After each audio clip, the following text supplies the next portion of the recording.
What if I told you that your medieval ancestors faced something that makes our recent pandemic look like a mild inconvenience? What if surviving meant choosing between drinking contaminated water or dying of thirst? What if your government literally nailed your door shut with your family inside? Welcome to the Black Death, where 1 in 3 people didn't make it out alive, where rats were the real enemy, but nobody knew it, and where survival depended on decisions that would seem absolutely insane today. Ready to find out if you'd make it? Let's dive into the medieval nightmare that redefined what social distancing really means. So, imagine living in a bustling medieval city. Maybe it's London, Paris, or Florence. Doesn't matter. What matters is that these cities had over 10,000 people crammed together like sardines in a can that smells like sewage and regret. Here's the thing about medieval cities. They were basically plague superhighways. Rats could literally hop from roof to roof, house to house, spreading their tiny hitchhiking fleas like the world's worst Uber service. And those fleas, they were carrying a bacterial passenger that would kill 1 in 3 Europeans between 1347 and 1351. 1 in 3. That's not a statistic. That's neighbors, family members, drinking buddies at the tavern. Gone. Most people first heard about this great mortality from some wild-eyed traveler stumbling into town squares, ranting about entire cities turning into ghost towns, because that's how news traveled back then, through traumatized merchants who'd watched whole populations vanish faster than your Wi-Fi during a Zoom call. And if a city happened to be on a major trade route, congratulations, they just won the medieval lottery of death. Those merchant ships pulling into harbors weren't just bringing exotic spices and silk. They were bringing rats, lots of rats, rats carrying fleas, fleas carrying plague. The irony? A city's economic success basically guaranteed it would be among the first to die. But here's what really gets me. Medieval doctors were about as useful as a chocolate teapot. They had absolutely no clue that rats and fleas were the problem. Instead, they blamed bad air, which they called miasma, and God's righteous anger at humanity's sins. Imagine going to WebMD and being told your symptoms are caused by vibes and divine displeasure. That was medieval medicine in a nutshell. But before the mass dying began, there were signs. Weird, unsettling signs that everyone noticed, but nobody understood. If people knew what to look for, they might have had a head start on survival. You know that feeling when your pet starts acting strange before a thunderstorm? Well, medieval animals had a similar sixth sense about incoming doom, except instead of hiding from lightning, they were trying to escape a bacterial apocalypse. First, the cats and dogs started dropping dead. Just randomly. One day, they're normal. The next day, they're corpses in the street. And the rats? Oh, the rats started doing something that should have made everyone's medieval alarm bells ring. They stumbled out into broad daylight, disoriented and dying. Rats hate daylight. They're basically the vampires of the rodent world. When rats start having midday dance parties in town squares, something is seriously wrong. Then came the smell. People would be walking through their neighborhoods when this weird, sickly sweet stench would hit them. It seemed to come from nowhere and everywhere at once. People blamed it on corrupted air or swamp gas. Reality check. It was the smell of bodies already starting to pile up in houses where entire families were dying behind closed doors. But the real nightmare began when the first human victims appeared. Picture the most painful swollen lymph node anyone's ever had. Now multiply that by 1,000 and imagine it turning black. These buboes, basically plague-swollen glands, erupted in people's necks, armpits, and groin like some horrific medieval version of bubble wrap that nobody wanted to pop. The timeline was brutal, 2 to 7 days from first symptoms to death. Most people died from internal bleeding or their lungs basically drowning in their own fluids. Medieval medicine's response? Bloodletting. Because apparently when someone is dying from internal bleeding, the logical solution is to make them bleed more externally. Chef's kiss to medieval logic right there. And here's where things got really dark. Families started hiding their sick relatives. Because word on the medieval street was that some cities had started boarding up infected houses with everyone inside. Sick or healthy, didn't matter. If plague got in someone's house, that house became their tomb. Imagine being perfectly healthy, but locked inside with dying family members because neighbors spotted one person coughing. So when faced with this nightmare scenario, what actually worked? Turns out some medieval survival strategies were accidentally brilliant for all the wrong reasons. Let's talk about the medieval equivalent of, I'm getting the hell out of here. Rich people had this survival strategy down to an art form. The moment, and I mean the moment, they heard plague rumors, they packed up their golden goblets and expensive tapestries and fled to their countryside estates faster than you can say social distancing. This wasn't just wealthy privilege flexing. This was the single most effective survival strategy available.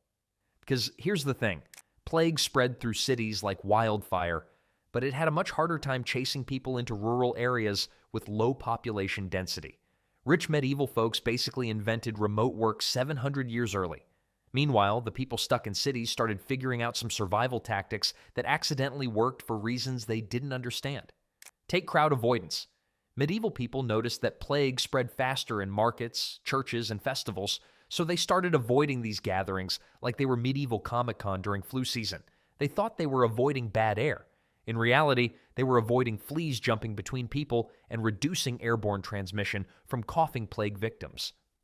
Then, there were the plague doctors with their absolutely ridiculous leather beak masks stuffed with herbs and spices. These guys looked like medieval nightmare birds, and everyone thought the herbs were protecting them from corrupted air. Plot twist, the herbs did nothing. But those massive leather beaks, they accidentally kept fleas from landing on the doctors' faces. Sometimes being wrong for the right reasons is better than being right for the wrong reasons. People also started burning the clothes and bedding of plague victims. Their reasoning? Evil spirits or corrupted air or whatever medieval explanation made sense at the time. The reality? They were torching flea habitats and breaking the transmission cycle. Medieval people, accidentally genius, consistently clueless about why. And then some cities got really hardcore with their survival tactics. They started banning entry to outsiders completely. Ships had to sit in harbors for 40 days before anyone could disembark. This is literally where we get the word quarantine from the Italian quaranta giorni, meaning 40 days. Cities that went full lockdown mode had significantly lower death rates. Medieval Venice basically invented border control and saved thousands of lives in the process. But for every city that managed to keep the plague out, dozens more watched their entire civilization collapse in real time.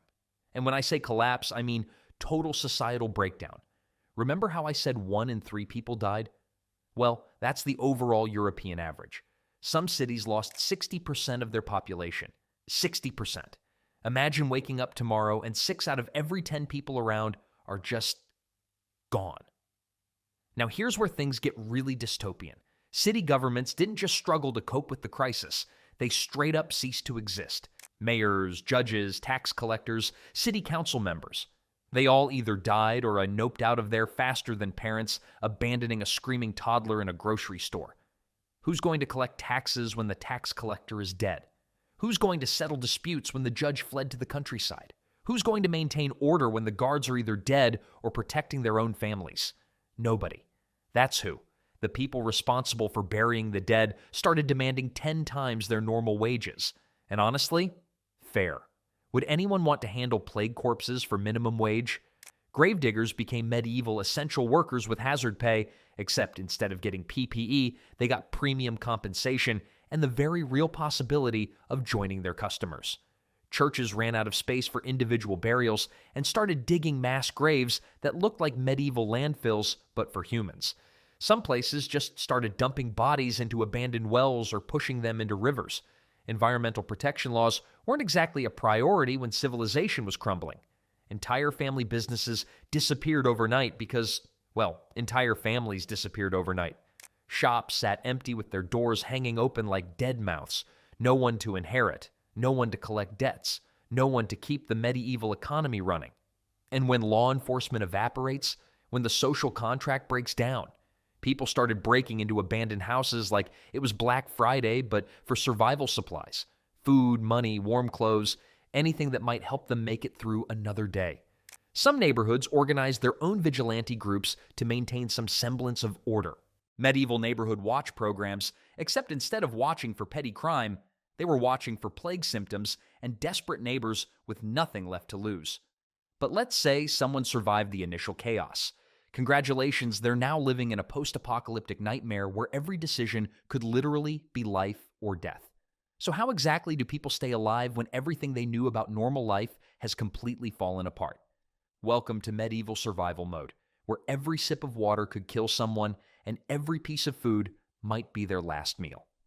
First priority, water. But not just any water. People had to boil absolutely everything because dead bodies were contaminating wells faster than medieval Yelp reviews could warn people. Plague victims were being dumped into water sources either accidentally or because desperate people ran out of places to put corpses. Drinking unboiled water during a plague outbreak was basically playing Russian roulette with a bacterial bullet. Food became a whole different nightmare. Fresh meat? Forget about it. Without proper preservation and with supply chains completely destroyed, meat spoiled faster than a medieval influencer's career. Dried grains became the currency of survival. Wheat, barley, anything that could last months without going bad. People started hoarding food like medieval preppers, except instead of waiting for the apocalypse, they were living through it. And money? Money became about as useful as a chocolate fireplace. Coins could carry fleas, banks closed when their owners died, and what good is currency when there's nothing to buy and nobody alive to sell it? Bartering made a comeback harder than low-rise jeans in 2023. People traded whatever they had for whatever they needed. A warm cloak for a bag of grain, a knife for medical herbs, a horse for safe passage out of the city. Children learned skills that would traumatize modern kids. They were taught to recognize plague symptoms in themselves and others because accidental contact with an infected person meant entire families could be dead within a week. Medieval children became tiny plague detectives, examining people for swollen lymph nodes like their lives depended on it, because their lives literally depended on it. And here's a survival tip that actually makes sense. Nighttime became the safest time to move around cities. Fleas are less active in cold temperatures, so darkness provided a small measure of protection. Medieval people accidentally discovered that vampire hours were survival hours. Plus, there were fewer people around to accidentally infect others because most of them were either dead or hiding indoors, praying to whatever gods they thought might still be listening.